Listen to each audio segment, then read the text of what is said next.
My name is Mary and I'm 35 years old. I'm a trauma surgeon, which means I'm trained to walk into blood, panic, broken bones, screaming families, and still know exactly what must be done first. But nothing in an operating room prepared me for the sound I heard when I came home early that afternoon. My daughter was sobbing inside my own house, the kind of terrified cry that makes a mother stop breathing before she even understands why. I pushed the front door open wider and froze just long enough to see the truth. My father was in my living room yelling threats at a child while my older sister was tearing through my bedroom like a thief who already believed she deserved everything she touched. Drawers were open. My mother's old jewelry box was missing from the dresser. Papers from my file cabinet were scattered across the hallway. Someone had searched for the deed, the apartment documents, and the blue folder I kept locked away for a reason. For 1 second, the surgeon in me tried to triage the scene. Child first, exit second, threat, evidence fourth. The mother in me wanted to run straight at them. Instead, I stepped back into the shadow beside the hallway, pulled out my phone, and dialed 911 without making a sound. When the operator answered, I whispered, "My family broke into my house. They're threatening my daughter. Send police now." Before I tell you what they were really searching for, and why the sirens outside ruined far more than their afternoon, tell me, what time is it for you right now? Where are you watching from? And what's the weather like where you are? I'm curious to see how far this story will travel. The operator told me to stay on the line, and I did. Even though every instinct in my body screamed at me to rush into that room, my daughter Emma was only 8 years old.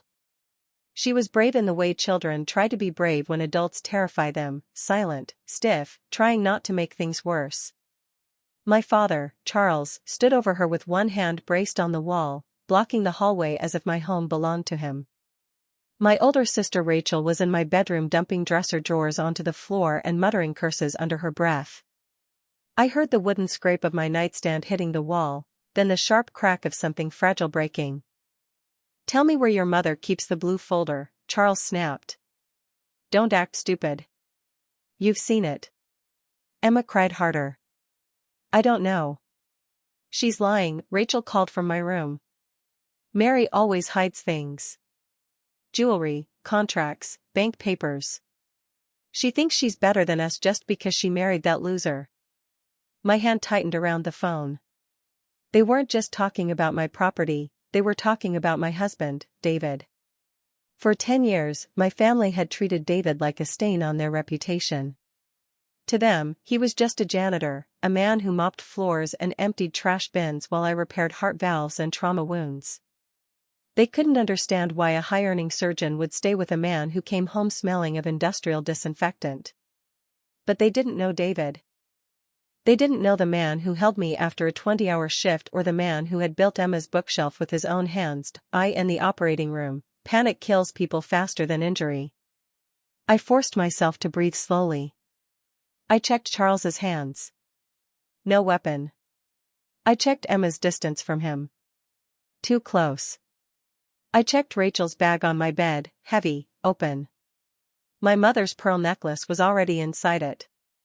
That necklace had been left to me in my mother's will, along with a small share in an apartment building she had quietly invested in years before she died. Charles had always called it family property, even though the paperwork said otherwise. Rachel had always called it unfair, even though she had received her own inheritance and burned through it within 3 years. I had helped them more times than I wanted to admit. I paid Charles's property taxes once when he said he was about to lose his land. I gave Rachel money for a divorce attorney when she swore she would pay me back. I covered medical bills, car repairs, hotel stays, emergency loans that were never emergencies after the check cleared. I even missed Emma's school recital once because Charles called me in tears, saying the bank was about to take everything, only for me to learn later he had used part of the money on a hunting trip. Each time I told myself love meant patience. Each time they learned my guilt had a dollar amount. But I never signed over my house. I never signed over my apartment shares. I never gave them access to the trust one had created for Emma. And now I understood why they had waited until my hospital schedule said I would be gone until evening. They did not come to ask.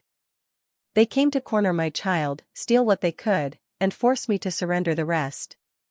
Charles lowered his voice, but that made it worse. Listen to me, little girl. Your mother is selfish. She's throwing her life away on that janitor husband of hers, and she's letting this family rot. If she doesn't sign those papers, people are going to lose everything. Emma whispered, please don't yell. That was the moment something inside me went completely still. Not calm, not peaceful, surgical, precise. I had seen families collapse in waiting rooms when fear made them cruel. But this was not fear. This was a plan.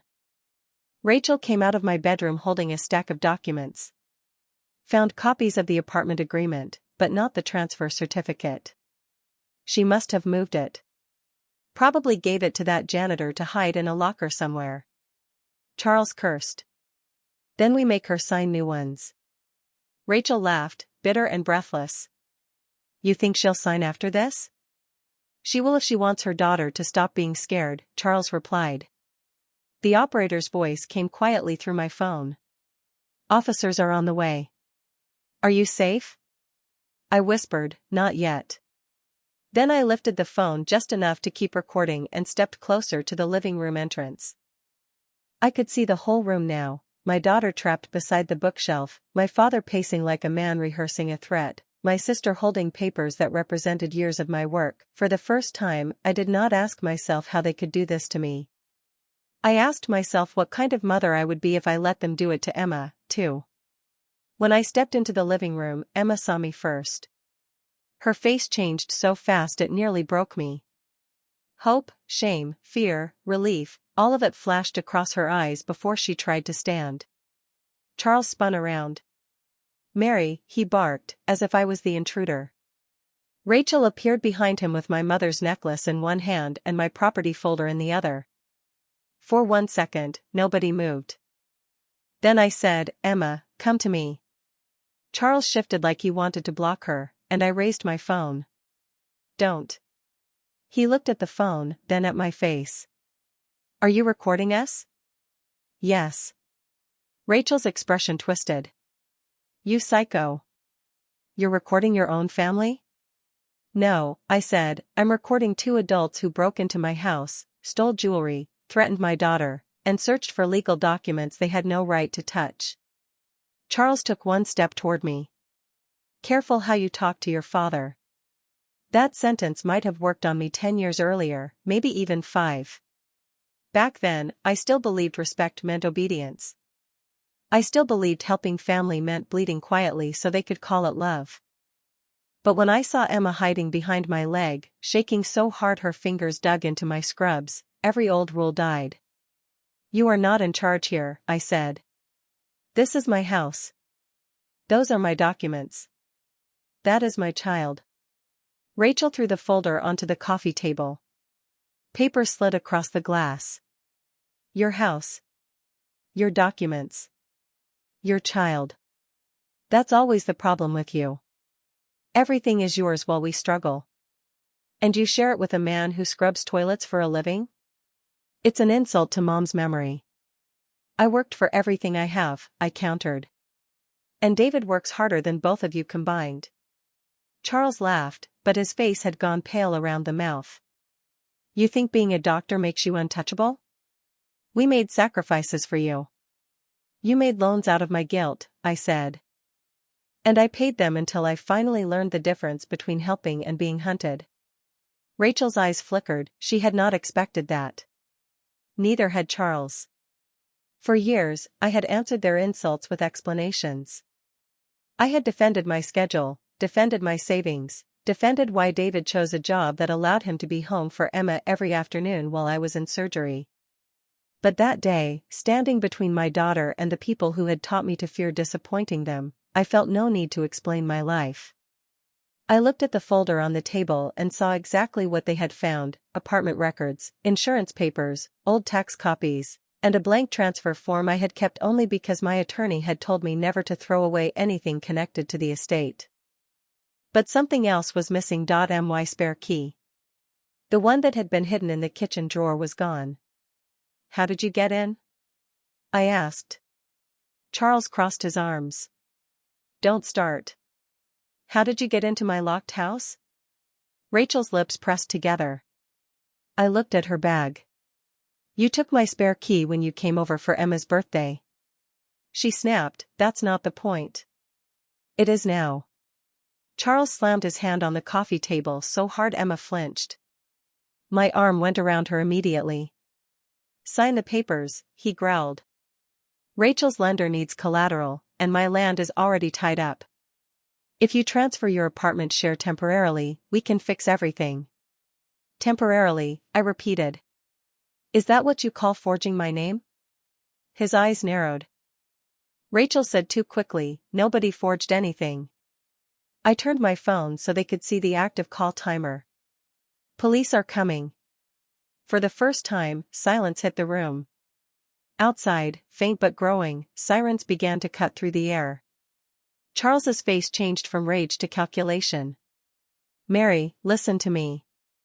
Tell them it was a misunderstanding. Tell them you overreacted. Rachel stepped closer, suddenly softer, suddenly desperate. Please, you don't understand what this will do to us. I'll lose my chance at the real estate license. I almost asked what terrifying a child would do to Emma, but I already knew they would not care until the consequences reached their own doorstep. You still think this is about what happens to you? I said. Charles lowered his voice.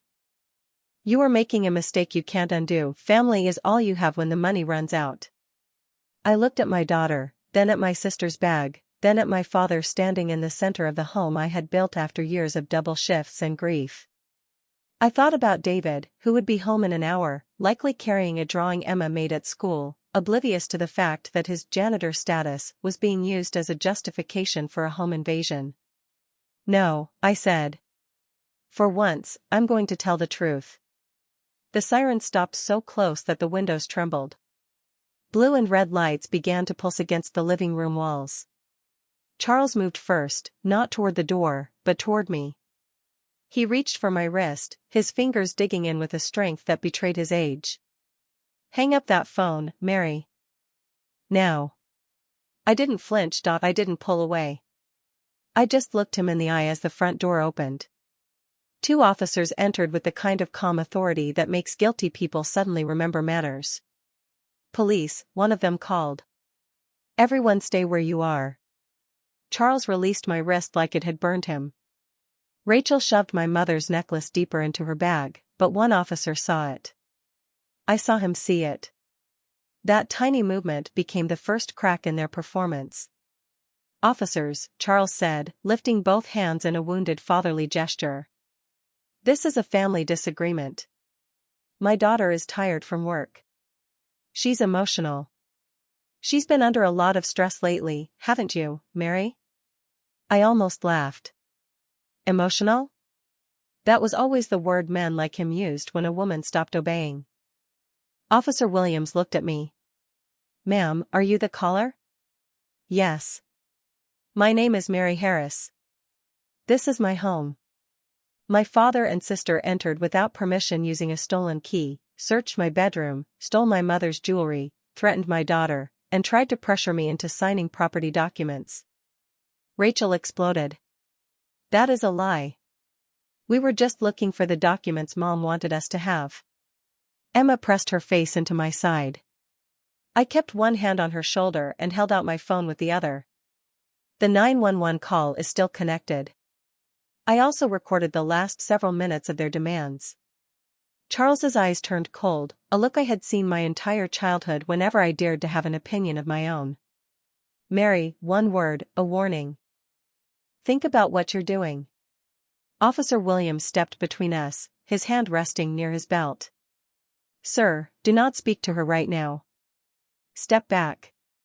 The second officer, Thompson, asked Rachel to put her bag on the floor. She refused, clutching it to her chest like a shield. He asked again, his voice dropping an octave. Her hand shook as she finally dropped it.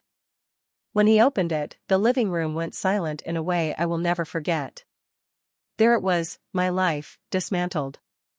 My mother's pearl necklace, 2 of her rings, my spare key, a folded transfer form, and a notary stamp that did not belong to anyone in my house. My eyes widened at the stamp. They hadn't just come to make me sign, they had come prepared to make it look official whether I agreed or not. Officer Thompson's jaw tightened as he flipped through the pages. Whose documents are these? Rachel looked at Charles. Charles looked at the floor. That was all the answer anyone needed. They had planned this for weeks, waiting for the perfect window in my surgery schedule. They thought they knew everything about my life, but they had forgotten one thing: a trauma surgeon knows how to handle a crisis, and a janitor's wife knows how to spot trash from a mile away. As the officers began to read them their rights, I looked at the blue folder sitting on the table. It wasn't the deed to the apartment. It was something much more valuable, something David had been keeping secret even from me until a few weeks ago. And as I watched the police lead my father and sister toward the door in handcuffs, I realized the real shock for my family hadn't even begun yet, because while they were busy mocking the janitor, they had no idea who David's boss really was, or what was actually inside that folder. I looked at the clock. David would be home any minute, and he wasn't coming alone. The flashing red and blue lights illuminated the neighborhood as Officer Williams and Officer Thompson guided my father and sister toward the waiting patrol cars. Charles was still trying to maintain his dignity, chin held high, though the handcuffs clinking at his wrists told a different story. Rachel was a mess of smeared mascara and frantic excuses, her voice cracking as she shouted back toward the house. "You're making a mistake, Mary, you're choosing him over us? That man doesn't have a dime to his name. He's a janitor. He's nothing." I didn't answer. I stood on the porch, my arm wrapped tightly around Emma, whose small body was finally starting to stop shaking. I watched as my sister was nudged into the back seat of the second cruiser. They still didn't get it. They thought my anger was about David's job. They thought their mockery of his lowly profession was the reason I was letting the law take its course. They were so blinded by their own arrogance that they couldn't see the truth. David was the only person in this family who had never asked me for a single cent, despite having every reason to. Just as the officers were about to close the doors, a sleek, black luxury SUV turned the corner and pulled into my driveway, stopping right behind the patrol cars. The engine purred with a quiet power that seemed out of place in our middle-class neighborhood. My heart skipped a beat. I knew that car. It wasn't David's old beat-up truck. The driver's door opened, and David stepped out. He was still wearing his work uniform, the dark blue cargo pants and the button-down shirt with Harris stitched over the pocket, but he wasn't alone. From the passenger side, a man in a tailored charcoal suit stepped out. He looked to be in his late 50s, with silver hair and the kind of presence that made the air in the street feel heavier. I heard Rachel gasp from inside the police car. She knew who that man was. Everyone in the state knew who he was. It was Arthur Sterling, the CEO of Sterling Biotech, one of the largest medical research and development firms in the country. My father, Charles, froze as he was being seated, his eyes widening as he looked from David to the billionaire standing beside him. "David?" I whispered, stepping down the porch stairs. David didn't look at the police first. He didn't look at the neighbors peering through their curtains. He looked straight at me and Emma. He saw the way I was holding her, saw the police cars, and his face, usually so calm and patient, went dangerously still. He moved toward us with a quick, purposeful stride, but Arthur Sterling stayed right at his shoulder. "Is she okay?" David asked, his voice low as he reached us, his hands instantly going to Emma's face to check for any sign of harm. "She's safe now," I said, my voice trembling. They broke in, David. They were looking for the folder." David's eyes flickered toward the patrol cars. He saw Charles staring at him through the glass. For years, Charles had called David the floor scrubber. He had joked that David was the only man who could spend all day in a hospital and still know nothing about medicine. He had told me 100 times that I was wasting my life with a man who had no ambition beyond a mop bucket. Before David could speak, Officer Williams approached. "Sir, are you the homeowner?" David nodded, but it was Arthur Sterling who stepped forward, placing a hand on David's shoulder. The officer hesitated, recognizing the CEO immediately. "Mr. Sterling? What are you doing here?" Arthur didn't look at the officer. He looked at the patrol car where my father was sitting. "I'm here with my partner," Arthur said, his voice projecting across the lawn. The silence that followed was absolute. Rachel stopped screaming. Charles looked like he had been struck. "Your partner?" Officer Williams asked, confused. "Mr. Sterling, this man he's on the maintenance staff at the facility, isn't he?"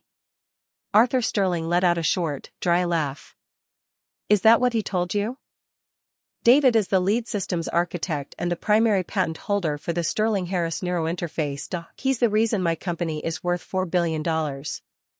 He works on the floor because he's the only genius I know who insists on maintaining his own prototypes instead of sitting in a boardroom." Arthur then looked at David, and in front of the police, the neighbors, and my humiliated family, the CEO of one of the world's most powerful companies bowed his head slightly. "I told you we should have brought security today, boss. I had a feeling your family wouldn't take the news of the buyout well." "Boss." The word hung in the air like a physical weight. My father's jaw literally dropped. Rachel pressed her face against the window of the police car, her eyes darting between David's work uniform and the man calling him boss. David sighed, the sound of a man who had tried very hard to stay humble for a very long time. "I wanted to tell them on my own terms, Arthur. I didn't want it to be like this." I looked at David, the man who had spent the last 5 years quietly supporting my long shifts, making sure Emma was fed, and never complaining when my father insulted his paycheck. "David, the blue folder, what is it?" David reached into his pocket and pulled out a key I had never seen before. He walked over to the coffee table where the police had left the blue folder that Rachel had tried to steal. He didn't open it, he simply tapped the cover. "It's not a deed to an apartment, Mary," he said softly. "And it's not an inheritance. It's a transition contract. I've been working on a project for 7 years. I didn't tell your family because I saw how they treated you when they thought you had money. I didn't want them to treat me like an ATM. I wanted to see if they could ever just be a family." He looked toward the police car. "I guess I got my answer." Arthur Sterling stepped closer to the police car where Charles was sitting. The window was cracked just an inch. "Mr. Harris," Arthur said, addressing my father. "I understand you've been pressuring your daughter for money. You should know that as of 4 o'clock this afternoon, David Harris owns 49% of my company. If you ever set foot on this property again, or contact his wife or daughter, I won't just call the police, I will use every legal resource at my disposal to ensure you never see the light of day." Charles didn't say a word. The man who always had a critique for everyone was suddenly speechless. He looked at David, the man he had mocked, the man he had called a janitor husband as if it were a slur, and for the first time in his life, he looked terrified. David turned back to me, ignoring the spectacle behind him. "Mary, I'm sorry. I wanted to surprise you. We were going to set up a trust for Emma today. That's why Arthur came over. We were supposed to sign the final papers tonight over dinner." I felt a strange mix of shock and relief. All those times I had defended David, all those times I had told my sister that a man's worth wasn't measured by his title, I had been right, but for reasons I never even imagined. David hadn't been a janitor because he had no choice, he had been working at the ground level because he was a creator who refused to be disconnected from his work. "You're the CEO's boss?" I asked, a small, breathless laugh escaping me. David smiled, that same gentle, lopsided smile that had made me fall in love with him when I was a penniless resident. "Technically, I'm the majority shareholder. But I still prefer fixing the machines myself. It keeps me grounded." At that moment, the officers began to pull away. I watched the tail lights of the patrol cars fade into the distance, taking my father and sister toward a reality they never expected. They had come here to steal a few $1,000s and a piece of property they didn't earn. Instead, they had discovered that the man they looked down upon was the one person who could have saved them, if only they hadn't been so busy trying to destroy him. But the night wasn't over.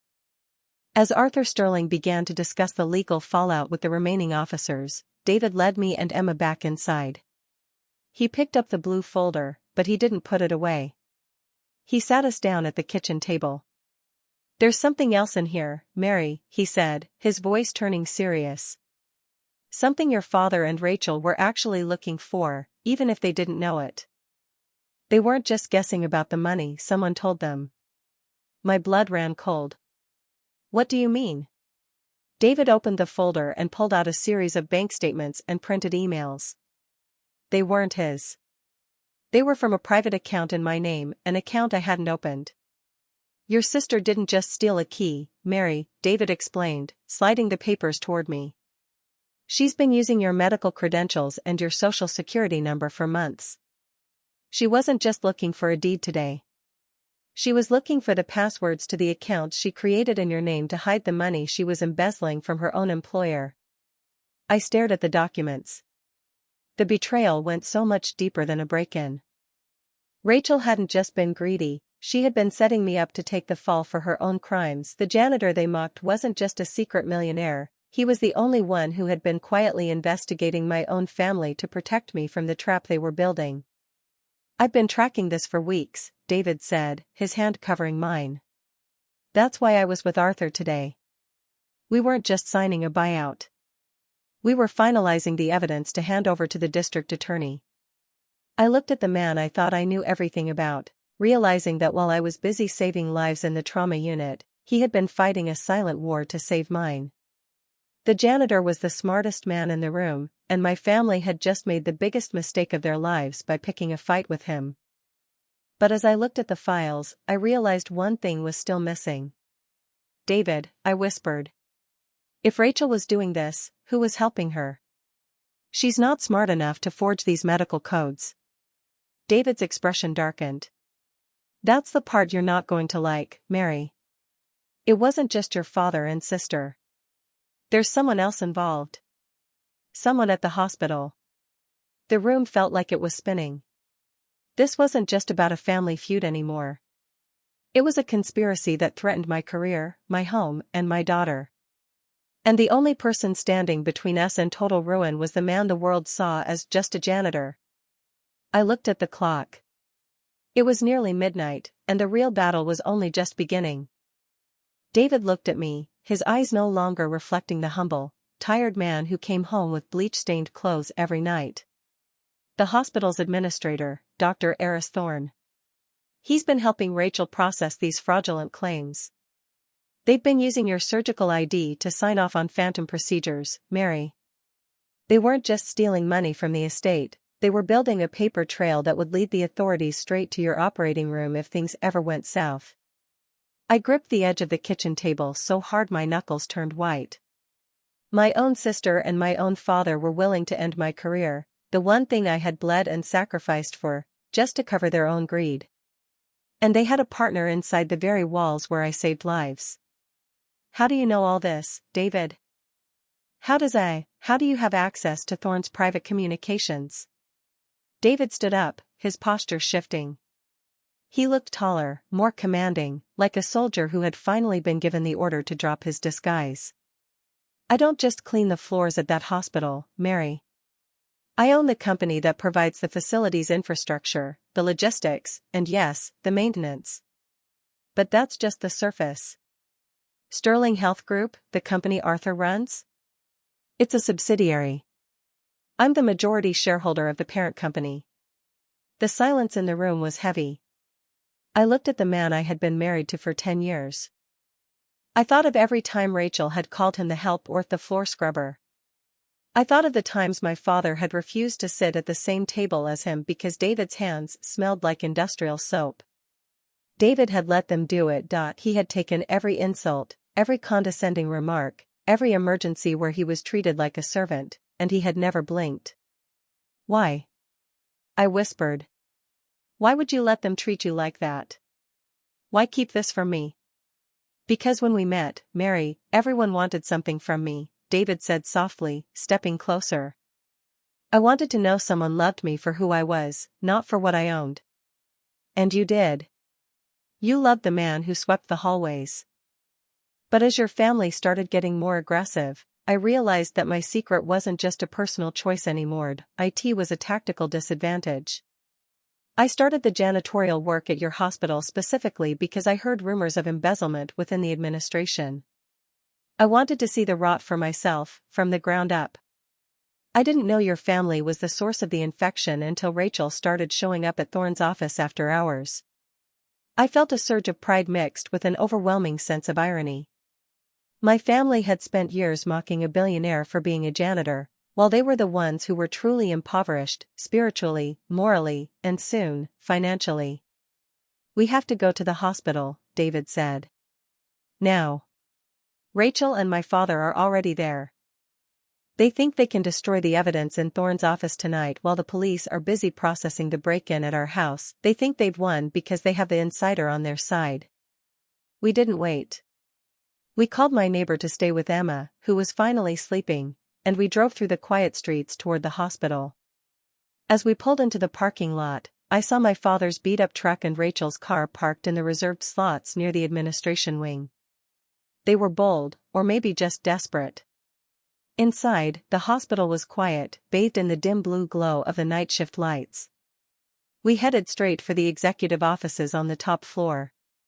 As we approached Dr. Thorne's office, I could hear voices. Raised voices. I don't care about the risks, Eris. Rachel's voice was sharp, echoing through the hallway. Mary called the police to the house. If they find the connection between the estate documents and the hospital billing, we're all going to prison. Wipe the server. Now. It's not that simple, Rachel, a man's voice, Thorne's, responded. There are logs. If I delete your sister's ID now, it looks like a cover-up. It is a cover-up, my father, Charles, barked. We did what you asked. We got the signatures, we got the files. Now do your job and protect us, or I'll tell the board exactly who came up with this scheme. David didn't knock. He didn't hesitate. He pushed the heavy oak doors open with a force that made the trio inside jump. Rachel spun around, her face pale, her eyes darting between me and David. Charles stood by the window, clutching his coat as if he could hide behind it. Dr. Thorne, a man I had respected for 5 years, sat behind his desk, looking like a trapped animal. Mary? What are you doing here? Rachel stammered, trying to hide a stack of folders behind her back. This is a private meeting. You can't just burst in. A private meeting to finalize your crimes? I stepped forward, the trauma surgeon in me taking over. I was used to dealing with bleeding wounds, and right now, my family was a hemorrhage that needed to be cauterized. I know everything, Rachel. I know about the embezzlement. I know about the identity theft. And I know about Dr. Thorne. Charles tried to regain his footing. Now, Mary, don't be dramatic. We're trying to save the family. This hospital owes us. You've worked yourself to the bone for them, and for what? A measly salary while this janitor you married brings you down? We're just taking what's fair. What's fair? David's voice was like ice. He didn't look at Charles, he looked straight at Dr. Thorne. Eris, I gave you this position because I thought you had a vision for this facility. I didn't realize that vision included collaborating with small-time thieves to rob my wife. Thorne let out a nervous, high-pitched laugh. Your wife? David, look, I know you're a good worker, but you're in way over your head. You're a maintenance contractor.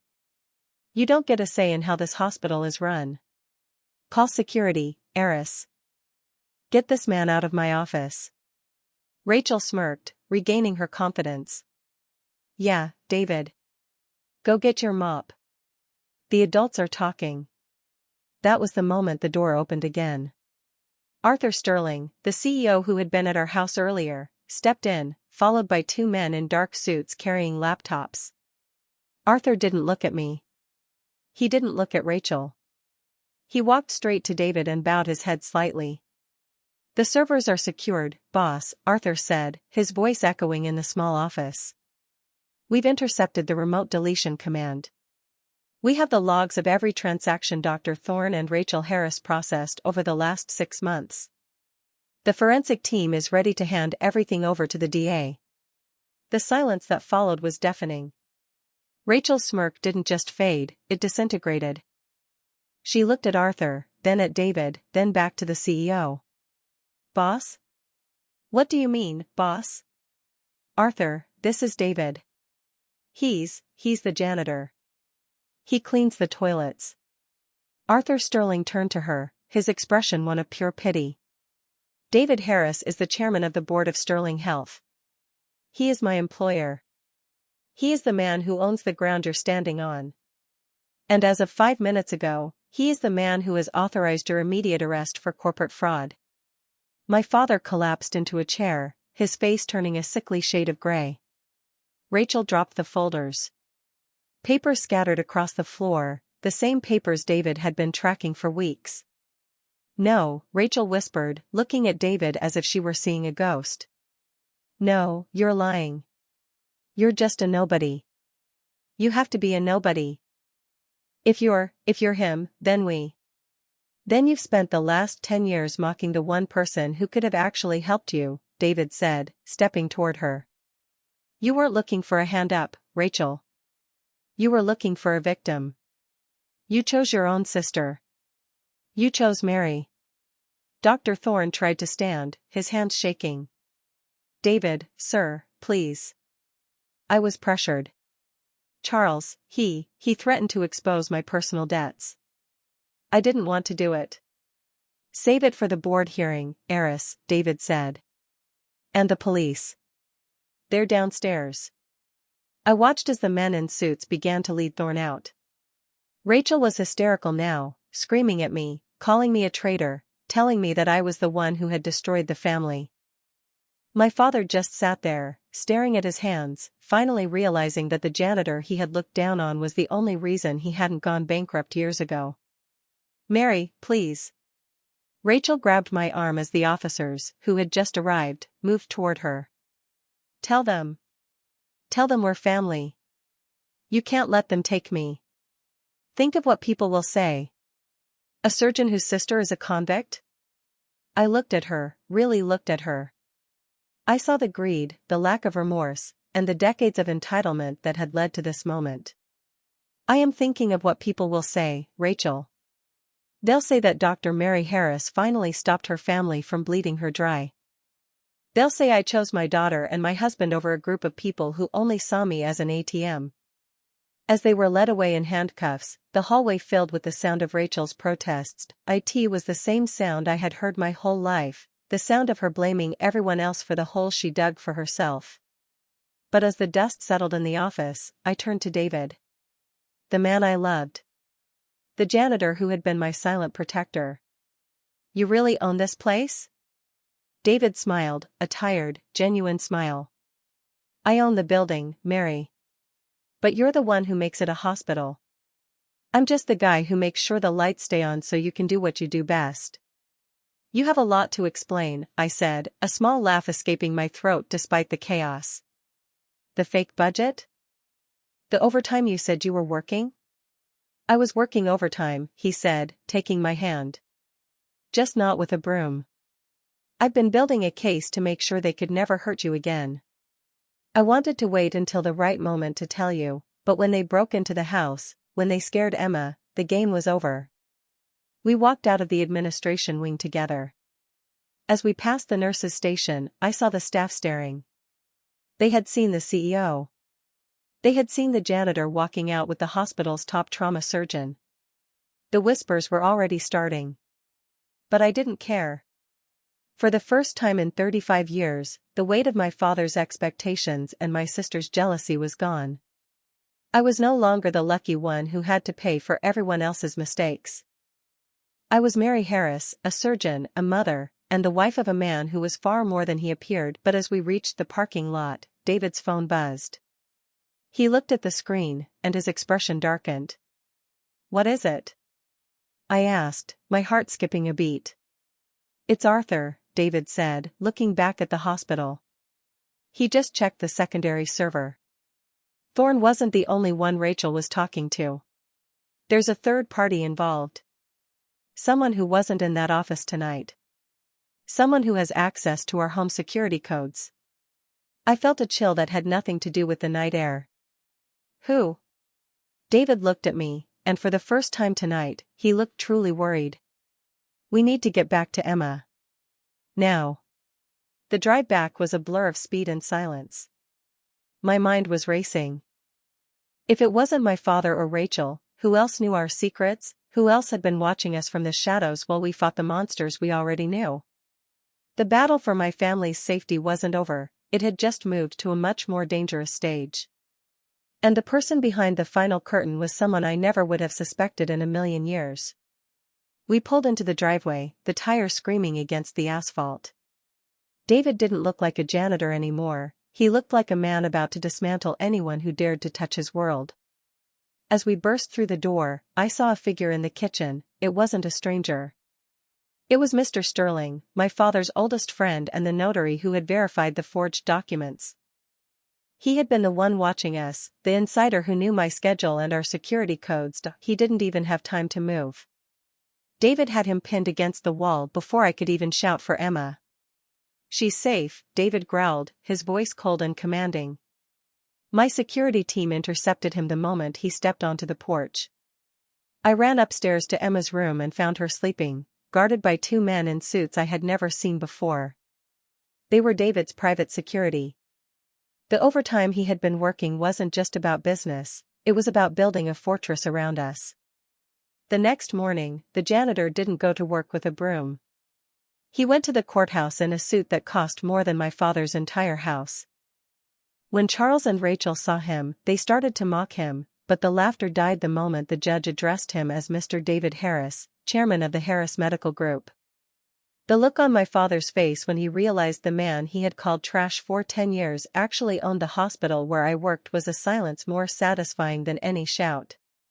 They tried to beg. Rachel cried about family bonds, and Charles tried to claim he was just looking out for my financial future. But David didn't flinch. He handed over the final files, the evidence of their embezzlement, the break-in, and the calculated endangerment of our daughter. Charles received 18 months in county custody. Rachel, faced with felony fraud and burglary, lost her real estate license and her freedom. She no longer had a sister to bail her out. As we walked out of the courtroom, I looked at David. "You could have told me," I said. He took my hand, his grip firm. "I wanted you to love me for the man I was, Mary. Not the money. And you did. You stood by the janitor when the world told you to walk away. Now, it's my turn to make sure the world never dares to look down on you again. My name is Mary Harris. I am a surgeon, a mother, and the wife of a man who taught me that true power isn't about the title you wear, but the people you protect. If you were in my place, standing in your own living room while the people who raised you used your child as leverage, what would you choose? Blood or peace?" Thank you for staying with this story until the final moment. All events and characters are fictional and made for entertainment purposes. We hope it reminds you that forgiveness does not always mean giving someone another chance, and healing often requires you to leave the people who caused the pain behind. What time is it for you now? Let us know in the comments.